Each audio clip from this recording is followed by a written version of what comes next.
안녕하세요. 저는 유방과 갑상선을 진료하고 있는 지혜입니다. 우리나라 사람들은 거의 대부분 가슴이 작은데요. 가슴이 작으면 유방암에 걸리지 않겠지 하는 분들이 있는데 전혀 그렇지 않고요. 가슴 사이즈랑 유방암이 생기는 여부는 아주 다릅니다. 두 번째로는 나는 가족력이 없으니까 유방암에 걸리지 않겠지 하는 분들도 많은데 그렇지 않고요. 가장 많은 유방암에 걸리신 분들 중에 가장 많은 포션이 가족력이 없으신 분들입니다.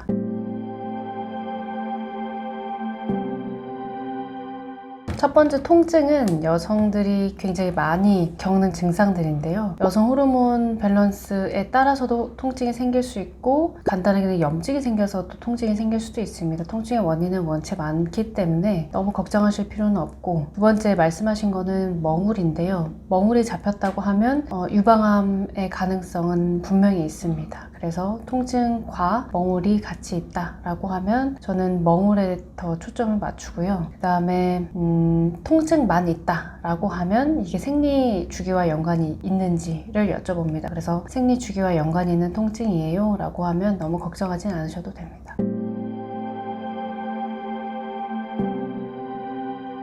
아시는 바와 같이 우리나라 사람들의 대부분의 여성은 치밀 유방입니다. 그래서 40살 이상이 되면 국가에서 유방 검사하세요 하고 유방 촬영 검사가 나오는데, 치밀 유방인 경우에는 유방 촬영만으로는 혹을 발견할 수는 없습니다. 그렇다면 유방 촬영은 왜 하냐? 유방 촬영은 석회화를 발견하기 위해서 하는 거고요. 석회화도 암이랑 관련이 있고 혹도 암이랑 관련이 있는데, 치밀 유방인 경우에는 유방 촬영만으로는 혹을 절대로 발견할 수가 없습니다. 그래서 치밀 유방으로 나왔다라고 하면 유방 초음파를 꼭 같이 확인하셔야 됩니다. 네, 제가 많이 강조하는 부분 중에 하나가 자가검진 하라는 건데, 자가검진은 말 그대로 자기 스스로 본인의 가슴을 검진하는 겁니다. 특별한 건 아니고요. 가슴을 평평하게 하는 자세를 취한 다음에 가슴을 꼼꼼하게 만져보는 게 자가검진인데, 이때 중요하게 생각하셔야 되는 증상은 안에 콩알처럼 뭐가 만져지거나, 어떤 분은 또 감자가 있어요 라고 표현하시는 분도 있는데, 그렇게 단단한 혹이 만져지거나 혹을 둘러싸고 있는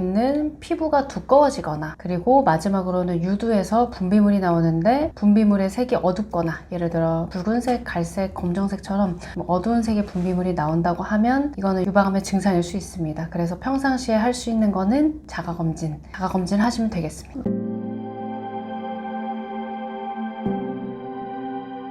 너무나도 당연하게 엄마가 되는 과정에서는 가슴이 많이 변합니다. 임신했을 때도 변하고 수유했을 때도 변하고 수유하면서도 변하는데, 이런 변화들은 이제 여성 호르몬의 밸런스에 따라서도 변하고요. 최근에는 근데 임신과 출산을 하지 않는 분들, 출산하더라도 늦게 하시는 분들이 많아지고 있는데, 이거는 에스트로겐이라는 여성 호르몬 노출 기간을 늘립니다. 그렇게 되면 유방암의 리스크가 조금은 올라간다라고 볼 수 있겠습니다. 폐경하기 전후로 유방통이 생길 수가 있는데요. 가슴이 아프다 정도는 아니지만 가슴이 이상한 게 불편해, 근데 나는 지금 생리도 끊어지고 있는 것 같고, 심지어 끊어진 분들도 가슴이 불편하다고 할 수 있는데요. 이건 어떻게 보면 자연스러운 현상 중에 하나라고 그냥 받아들이시면 되고요. 그리고 제가 많이 여쭤보는 것 중에 하나는 폐경 증상이 있어서 여성 호르몬제를 복용하는지를 여쭤보는데, 여성 호르몬제를 복용한다고 하면 가슴 통증 생길 수 있습니다.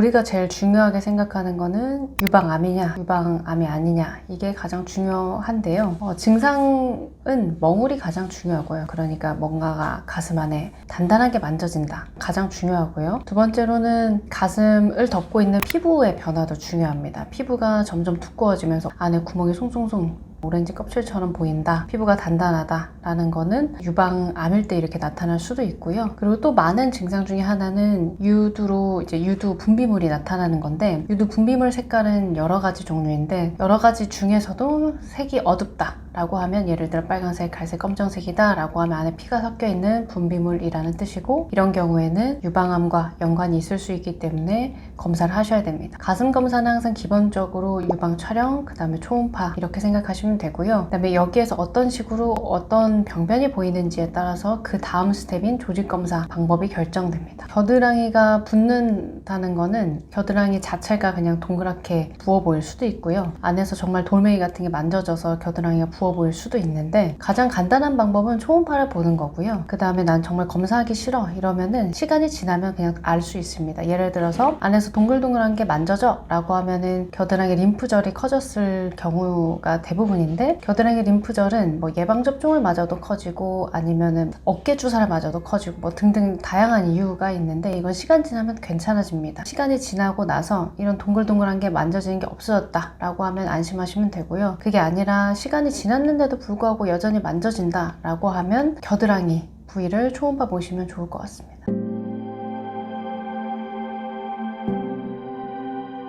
실제로 가슴에서 뭐가 만져져서 오시는 남성분들은 생각보다 많습니다. 그래서 저희 병원이 대부분의 환자가 여자분들이라서 굉장히 병원문을 들어오는 걸 힘들어 하시는데, 그렇지 않고요. 결국에 가슴은 남자나 여자나 다 갖고 있는데 여자가 보다 더 도드라져서 그렇지. 여튼 하고 싶은 말은 남자들도 가슴에서 뭐가 만져질 수 있고요. 남성분들 중에서 가슴에서 뭐가 만져져요 하고 오시는 분들 중에 거의 대부분 95% 이상은 여성형 유방증인데요. 이거는 진성, 진짜로 여자의 가슴을 가진 분들과 가성, 그냥 살이 쪄서 지방이 덮여있는 그런 가슴으로 나눌 수 있고요. 증상은 여자랑 다르지 않습니다. 가슴에서 뭐가 만져져요 혹은 유두로 분비물이 나와요 하면서 오시는 분들 중에 유방암인 경우가 많고요. 특히나 남성분들이 유방암이다 라고 하면 그 자녀분 중에 혹시 따님이 있다고 하면은 꼭 검사를 이른 나이부터 하셔야 됩니다.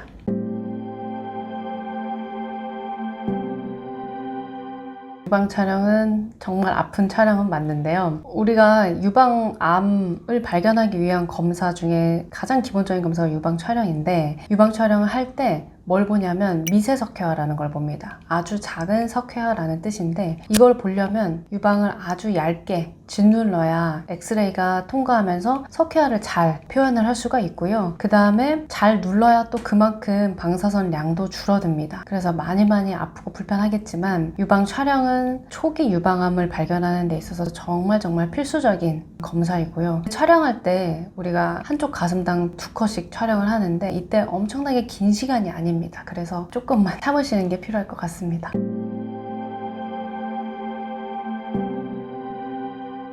바이러스 카테고리는 0부터 6까지가 있는데요. 숫자가 높아지면 높아질수록 안 좋다고 그냥 생각하시면 되고, 바이러스 카테고리 중에 0, 제로가 있는데 제로는 완벽한 검사가 아니다 라는 뜻으로 판정 유보라고 생각하시면 됩니다. 그러니까 기억하셔야 되는 거는 바이러스 카테고리 중에 4만 생각하시고요. 4 이상이다 라고 하면 조직 검사를 해야 된다 라고 생각하시면 됩니다. 그리고 바이러스 카테고리가 0으로 나왔다 라고 하면 다른 무언가 어떤 검사를 해야 되는구나 이렇게 알고 계시면 됩니다.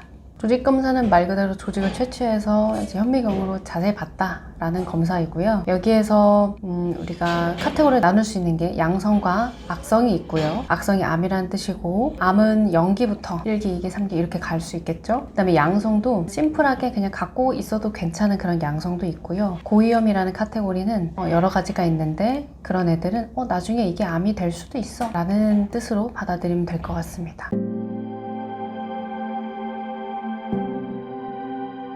종양은 크게 양성과 악성, 그러니까 암이라는 뜻이고요. 이렇게 두 가지로 나눠집니다. 양성도 아주 종류가 많고 유방암도 종류가 여러 가지가 있는데, 저번 달에 오셨던 모녀분 있었는데 두 분 다 가슴에서 뭔가가 잡혀서 내원을 하셨던 분들이고, 어머니는 유방암으로 나왔고 따님은 양성 종양으로 나왔습니다. 이 두 분은 이제 증상은 똑같았죠. 뭔가가 잡혔다는 증상은 똑같았는데 결론은 다르게 나온 거죠. 한 분은 이제 어머니는 유방암이었고 딸은 유방 양성 종양이었는데, 양성종양이었음에도 불구하고 고위험 카테고리에 속하는 엽상종양이었습니다. 그래서 결국에 어머니는 암 절제 수술하고 그 다음에 방사선 치료하셨고, 그 다음에 따님은 수술하고 마쳤습니다. 그러니까 가슴에서 생길 수 있는 종양들은 아주 다양하게 있는데, 이 종양이 어떤 것으로 확인이 됐는지에 따라서 치료 방법은 다양하게 나눠질 수 있습니다.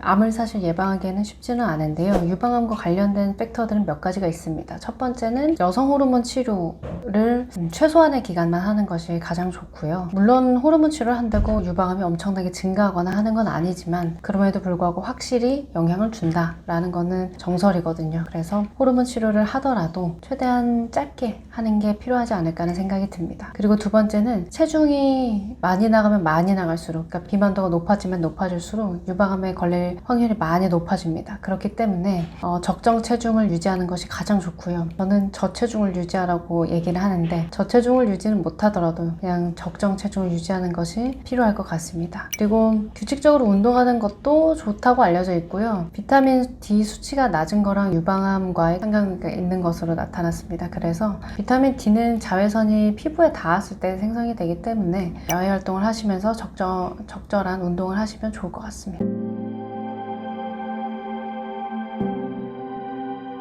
유방암은 유전적인 요인도 당연히 있습니다. 유명한 한 배우가 어떤 유전자 변이가 있어서 예방적으로 가슴을 절제한 사건을 알고 있을 텐데요. 브라카라는 유전자고요. 브라카는 1번이랑 2번이 있는데 이놈들이 있으면 유방암, 그 다음에 난소암, 췌장암, 대장암, 전립선암 같은 게 생길 수 있습니다.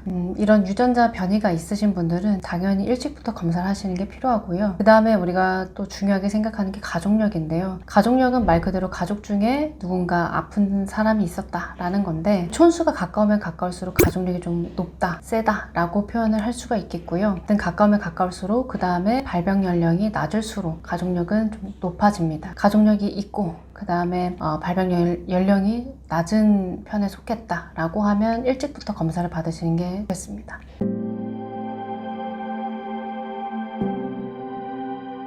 일단 암이라고 진단을 받으면 다들 굉장히 속상해 하시고요. 촬영하고 있는 오늘도 두 분의 여성이 많이 속상해 하고 가셨습니다. 그렇지만 유방암 치료는 치료가 되는 분들도 생각보다 많습니다. 특히나 조기에 발견되면 굉장히 치료 가능성이 높아지는데요. 여튼 치료 방법은 대부분의 환자가 수술을 하게 되고요. 그 다음에 수술을 얼만큼 하는지, 그러니까 유방을 보존하는지 아니면 다 절제를 하게 됐는지에 따라서 방사선 치료를 할지 말지가 결정이 되고 그 다음에 항암 치료는 기수에 따라 유방암의 종류에 따라서 결정이 됩니다. 제가 대부분 상담할 때 보호자분이랑 같이 들어오시라고 하는데요. 가장 중요하게 생각하는 거는 이 치료를 어떻게 하면 잘 버틸 수 있을지, 그리고 가족들의 서포트를 요구를 하는데 특히나 유방은 여성들한테 있어서 어쩌면 여성성의 상징일 수 있습니다. 그래서 가장 중요한 배우자분이 옆에서 서포트를 잘 해주시는 것이 가장 중요하고요. 왜 그러냐면 이 치료들이 간단하게 뭐 감기 치료처럼 하루 이틀 안에 끝나거나 그렇진 않습니다. 그래서 몇 개월 혹은 더 긴 시간이 걸릴 수도 있는 치료들이기 때문에 우울해지지 않는 것, 그러니까 동굴로 들어가서 너무 우울하게 지내지 않는 것이 가장 중요하다고 생각하거든요. 그럴 때 가족들의 서포트가 굉장히 큰 도움이 많이 됩니다. 아까 말씀드렸다시피 가족력은 얼마나 가까운 가족인지, 그 다음에 발병 나이가 중요합니다. 발병 나이가 젊으면 젊을수록 가족력의 세기가 증가한다고 보시면 될 것 같고요.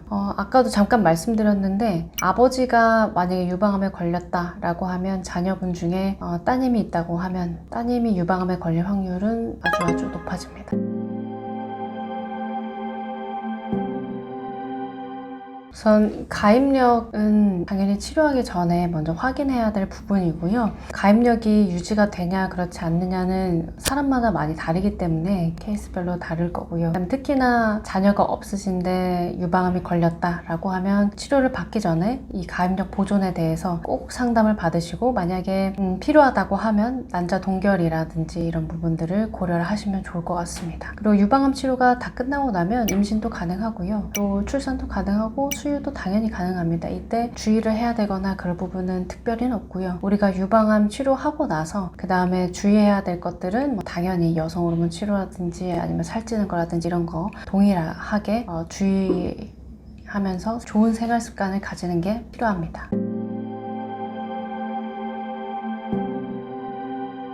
유방암 중에 호르몬 양성 유방암이라고 있는데요. 이런 경우에는 여성 호르몬을 서프레션, 다운시키는 그런 치료를 하는 건데 이런 호르몬 치료는 보통은 5년 하기도 하고 10년 하기도 하는데 이런 호르몬 치료를 꼭 하셔야 재발을 억제하는 데 도움이 됩니다. 그리고 당연한 건데 다시 한번 말씀드리면 여성 호르몬 복용, 그 다음에 비만은 유방암의 아주 큰 적입니다.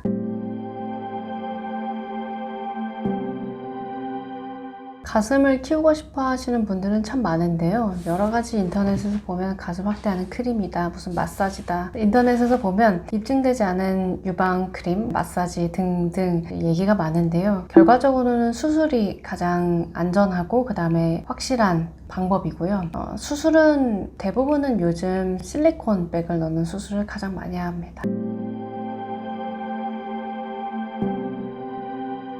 알고 계신 대로 2030의 유방암 진단율이 요새 많이 올라가고 있는데요. 이분들은 꼭 검진 대상자들이 아니기 때문에 검진을 평상시 하지 않는, 그러니까 증상이 나타나서 병원에 오시는 분들이 많습니다. 결론은 본인의 가슴을 잘 관찰하고 그 다음에 자가검진을 평상시에 잘 하시는 분들은 조금의 변화도 금방 눈치를 챌 수 있기 때문에 이런 분들은 오셨을 때 너무 늦지 않게 유방암을 진단을 하신 경우들이 많은데, 본인 가슴에 굉장히 묻어나고 그냥 평상시에 만져보지 않으신 분들은 나이가 어리더라도 늦은 3기, 4기의 기수에 오시는 분들이 좀 최근에 있었는데요. 결론은 평상시에 자가검진을 열심히 하자입니다.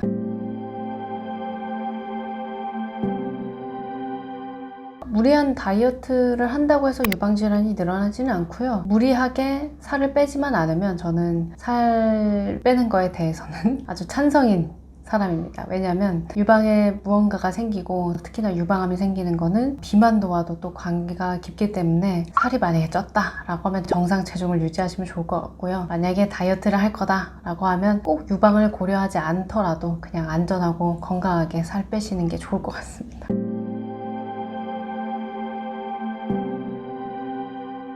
속옷과 유방암은 사실 상관관계는 없고요. 속옷을 구매하실 때는 본인한테 맞는 사이즈를 착용을 해야 편안하게 착용하실 수가 있고요. 속옷과 유방 상관관계는 어떤 부분이 있냐면 유방이 처지는 부분과 연관이 있습니다. 그래서 적당한 사이즈를 입으셔야 유방이 처지는 것을 조기에 막을 수 있습니다.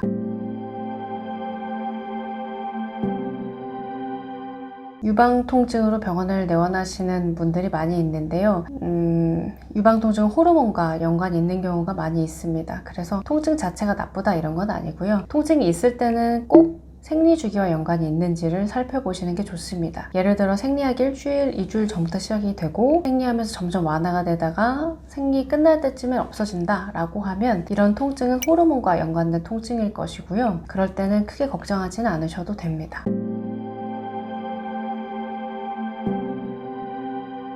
유방 제자리암은 암세포가 말 그대로 유관 안에 제자리에 있다라는 뜻이고요. 유관을 침범하지 않은 상태입니다. 그리고 우리가 일반적으로 알고 있는 그냥 유방암이라고 하면 1기암부터 얘기를 하는데요. 이 경우에는 유관을 침범한 경우를 얘기를 합니다.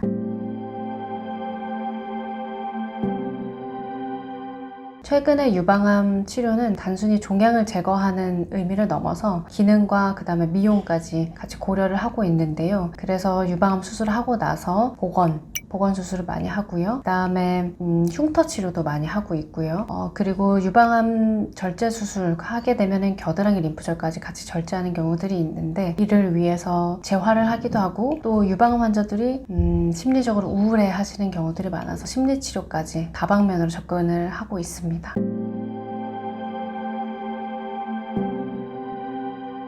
유방암은 조기에 발견할수록 굉장히 치료 성적이 좋습니다. 그래서 막연히 불안해하지 마시고요. 걱정하지 마시고 평상시 본인의 가슴에 꼭 관심을 가지시기 바랍니다.